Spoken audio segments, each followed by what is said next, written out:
Assalamualaikum warahmatullahi wabarakatuh. Halo semuanya, perkenalkan nama aku Fania Shalma Suherman dari kelompok 2 Pegasus, perwakilan MPK dan ekstrakurikuler SYSC. Nah, di sini aku mau sedikit ngebahas dan nge-review materi yang udah aku dapat selama LDKS 2022. Nah, yang pertama itu adalah materi dari Bapak Ceng Mamat SPD MPD, yaitu kebijakan sekolah mengenai kesiswaan. Nah, ini tuh sebuah materi yang sangat penting kita ketahui karena kegiatan-kegiatan kita itu berhubungan dengan kesiswaan. Apalagi kegiatan-kegiatan OSIS dan MPK itu banyak sekali yang tergabung dengan kegiatan-kegiatan kesiswaan. Nah, kegiatan kesiswaan ini tuh harus bisa menyalurkan hobi yang menyenangkan dan menjadi prestasi yang membanggakan. Nah, kecerdasan itu beragam dan sekolah itu milik kita bersama. Mengapa sih kecerdasan itu beragam? Nah, kecerdasan itu muncul karena ada niat dan kemauan serta bakat yang diasah. Tapi setiap orang itu memiliki kecerdasan yang berbeda. Mungkin si A memiliki kecerdasan di bidang akademik. Mungkin juga si B memiliki kecerdasan di bidang non-akademik. Jadi setiap orang memiliki kecerdasan yang berbeda. Nah, dengan itu kita harus mengembangkan apa yang kita miliki, apa yang kita bisa, supaya menjadi prestasi yang membanggakan. Nah, dengan adanya kebijakan ini, tentu harus ada yang namanya protokoler. Apa sih protokoler itu? Nah, protokoler merupakan tata cara atau prosedur kegiatan atau keseluruhan yang mengatur. Ya, bisa kita sebut protokoler ini adalah aturan. Nah, dalam kebijakan sekolah juga tentang kesiswaan, tentu ada protokolernya. Nah, kita sebagai staf inti ekstrakurikuler dan pengurus OSIS MPK merupakan protokol atau orang yang merencanakan, melaksanakan, dan mengevaluasi kinerja kita sendiri atau sebuah event yang sedang terjadi. Nah, protokoler ini penting karena memiliki banyak manfaat dan fungsi serta tujuan. Apa sih fungsinya?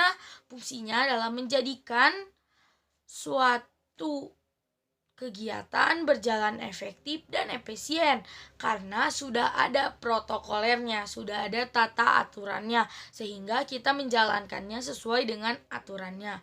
Lalu tujuannya apa sih?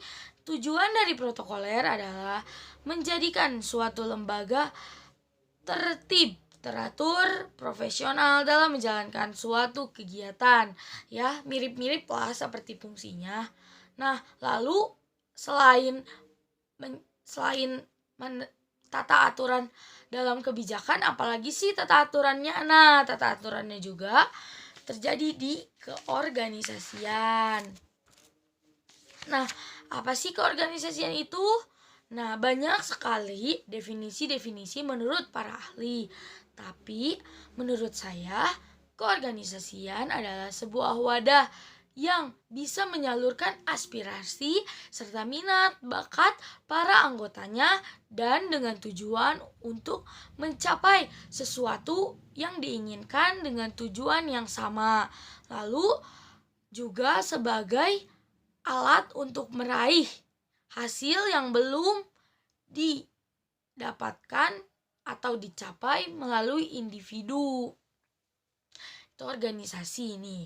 Organisasi juga memiliki unsur-unsur, komponen, lalu ada manajemen kepanitiaan. Nah, dalam keorganisasian pasti ada yang namanya komponen pengurus. Komponen pengurus itu seperti apa sih? Contohnya seperti badan pengurus harian yang terdiri dari ketua, wakil, sekretaris, dan bendahara. Itu adalah pengurus utamanya. Nah, lalu tadi sudah disebutkan seorang ketua. Artinya dia adalah seorang pemimpin. Nah, apa sih pemimpin itu?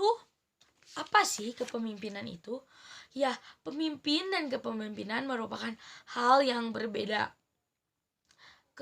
Pemimpin adalah seorang yang menjalankan kelompok dan mempengaruhi orang lain untuk mencapai tujuan bersama yang telah ditetapkan. Lalu, apa kepemimpinan itu?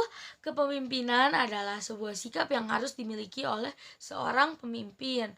Nah, seorang pemimpin ini harus memiliki sifat kepemimpinan. Selain sifat-sifat kepemimpinan, dia juga harus memiliki sifat-sifat pemimpin.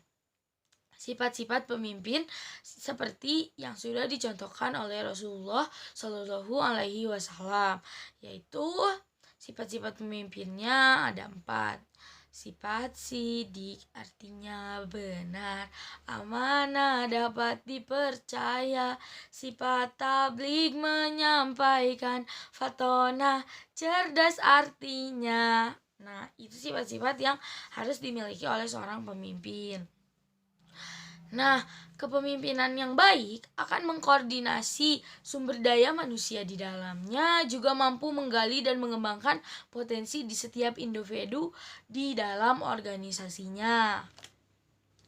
Ada juga nih pemimpin yang baik menurut saya adalah Ki Hajar Dewantara dengan moto Ingarso Sung Tulodo, Ing Madya Mangunkarso, Tuturi Handayani. Nah, apa sih artinya? Di depan memberi teladan, di tengah membangun niat, di belakang memberi dorongan. Nah, itu dari kepemimpinan. Nah, di dalam organisasi itu apakah cuma ada kepemimpinan? Tentu tidak. Di dalam organisasi juga ada yang namanya surat dan proposal, problem solving dan konflik, lalu juga ada rencana anggaran biaya, dan yang paling penting di organisasi itu pasti ada yang namanya public speaking. Nah, kita bahas dulu nih, apa sih yang namanya problem solving dan konflik. Problem solving itu adalah penyelesaian masalah. Lalu masalah itu apa sih? Masalah adalah ketidaksesuaian antara harapan atau keinginan dengan keadaan sesuai kenyataan. Nah, masalah juga mempunyai hal yang positif dan negatif, tergantung dari masalah itu tersendiri dan tergantung bagaimana cara kita menghadapinya. Nah, masalah yang positif itu akan menjadi sebuah tantangan, target, latihan, dan awal dari perubahan. Lalu kalau yang negatif itu seperti apa sih? Ya, yang negatif itu seperti memunculkan masalah yang lebih besar, lalu adanya konflik, kerusakan dan kehancuran, bahkan juga memunculkan korban jiwa. Lalu sukses itu apa sih? Sukses merupakan mencapai apa yang kita harapkan atau target yang telah kita tentukan. Nah, kalau konflik apa? Konflik merupakan pertentangan untuk melemahkan atau mengalahkan pihak lain. Lalu, apakah konflik itu bisa kita biarkan begitu saja? Tentu tidak. Ada manajemen konflik yang harus seorang pemimpin atau anak organisasi bisa kendalikan. Manajemen konflik adalah pendekatan untuk mengelola konflik. Artinya, supaya konflik tersebut bisa kita kelola dan tidak menjadi hal yang lebih negatif, atau mungkin lebih bisa dibilang supaya masalahnya tidak menjadi lebih besar gitu. Nah, selanjutnya ada surat dan proposal. Tentunya bagi seorang anak organisasi, surat dan proposal merupakan hal-hal yang sudah tidak asing lagi. Nah, surat yang biasa dipakai oleh anak organisasi adalah surat dinas, atau bisa kita bilang ya surat resmi gitu. Nah, surat dinas itu lebih sering emang kita buat. Ya, surat apa sih definisi surat? Kalian udah tahu kan surat itu apa? Atau enggak, seminimal mungkin kalian udah pernah mendengar lah surat ya. Surat adalah kertas dan sebagian yang tertulis sebagai sarana penyampaian informasi atau sarana komunikasi. Surat itu ada surat pribadi, resmi, dan dinas. Nah, biasanya untuk anak organisasi itu kita lebih sering kebanyakan memakai surat resmi maupun surat dinas. Nah, surat itu memiliki banyak sekali bagian-bagian penting, mulai dari kepala surat, nomor surat, lampiran, perihal, alamat dan tujuan, salam penutup, isi, salam pembuka, lalu ada tanda tangan pengirim, dan masih banyak hal lain komponen-komponen dari surat yang memang harus kita perhatikan. Lalu selain surat, apalagi sih yang biasanya melekat pada diri seorang anak organisasi? Betul, hal yang paling melekat bagi seorang anak organisasi adalah proposal. Siapa sih yang paling melekat dengan proposal? Tentu yang paling sering melekat dengan proposal adalah sekretaris, karena itu adalah tugas dari sekretaris. Nah, proposal itu memiliki definisi seperti apa sih? Proposal adalah rancangan usulan kegiatan yang dituangkan dalam bentuk tulisan, terperinci, dan sistematis. Isi dari proposal itu seperti rincian kegiatan, peserta, fasilitas, waktu pelaksanaan, susunan kepanitiaan, rencana anggaran biaya, dan masih banyak hal lain yang memang harus ada di dalam sebuah proposal kegiatan. Proposal kegiatan juga mencakup banyak hal, mulai dari covernya, pendahuluan, kegiatan, lalu penutup, dan masih ada lampiran-lampiran yang harus dikerjakan. Nah, tadi kan di proposal sudah aku sebutin, kalau misalnya di proposal itu ada rencana anggaran biaya, yang mana rencana anggaran biaya tersebut masuk ke dalam manajemen keuangan. Nah, manajemen keuangan itu apa sih? Yaitu kegiatan pengelolaan keuangan meliputi perencanaan anggaran, pengorganisasian, pembukuan, lalu pengawasan, dan juga pertanggungjawaban. Nah, di dalam RAB atau rencana anggaran biaya itu mencakup semua biaya yang kita butuhkan setelah melalui tahap-tahap perencanaan. Nah, gimana sih kalau misalnya dalam RAB itu tidak di ACC, nah, atau tidak di ACC oleh sekolah karena dananya yang tidak mencukupi. Biasanya RAB itu beberapa kali direvisi supaya dana yang kita mau pakai itu sesuai dengan dana yang disediakan oleh sekolah. Karena sekolah pun sudah merencanakan perencanaan tersebut jauh hari ketika sebelum kegiatan itu berlangsung. Jadi memang sudah terpatok dan juga ada seperti kayak aturan dari pusat untuk penggunaan dana BOS dan juga BOPD. Nah, dana BOS itu adalah dana yang didapatkan dari pemerintah pusat, sedangkan BOPD itu adalah dana yang didapatkan dari pemerintah daerah. Nah, dari tadi aku tuh ngomong kan di sini. Nah, itu tuh termasuk public speaking. Apa sih public speaking itu? Public speaking adalah kegiatan berbicara di depan halayak umum. Nah, kita juga harus bisa nih sebagai seorang pemimpin. Kita harus bisa berbicara di depan halayak umum.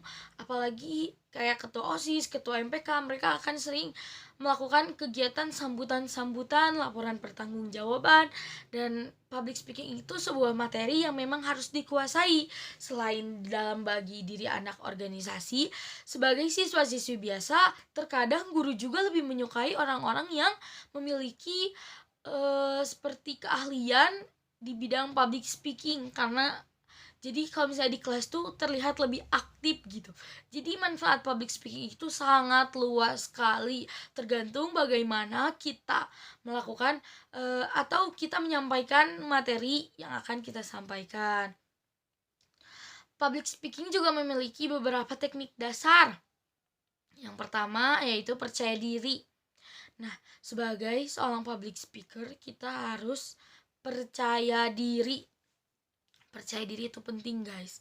Gak boleh yang rasanya insecure. Kalian harus percaya diri. Yang kedua yaitu vokal. Yang ketiga ekspresi dan gestur. Yang keempat yaitu komunikatif. Nah, teknik-teknik dasar itulah yang harus kita latih supaya kita bisa menjadi seorang public speaker yang bisa dibilang jago gitu. Nggak jago juga, tapi kayak lebih kayak bisa gitu. memiliki keahlian di bidang public speaking.